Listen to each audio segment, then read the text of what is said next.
We're in for a long battle. And what's long? We don't know. We know this. We have three big fires in the state of Colorado. The national news is focusing on this one. And there's lots of reasons for that.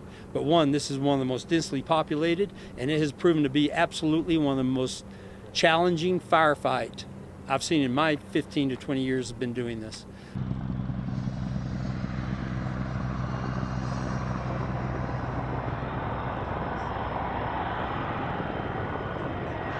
It is steep and treacherous, and I've been talking about that for days, but boots on the ground are going to win this fight.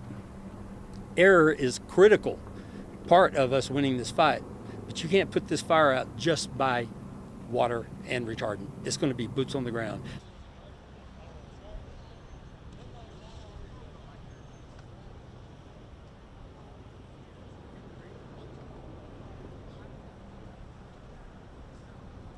It's 98 degrees. You bet we're hot.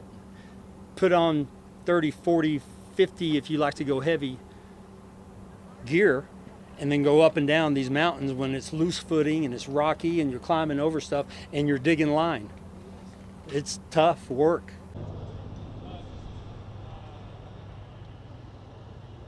You better be ready, because we've seen fires run fast and hard. From a 10 by 10 Tuesday night, 10 foot by 10 foot, this went to 50 acres in an hour. That's fast. Are you going to be prepared to get your stuff out if that thing blows up?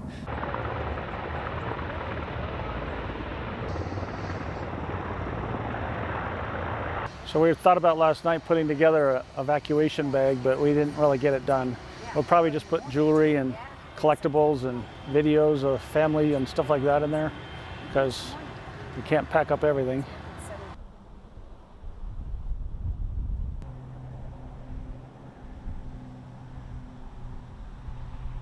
I mean, it looks like there's no houses up there, but there's a lot of houses up there in little nooks and crannies, and just hope those people are safe and their houses are safe.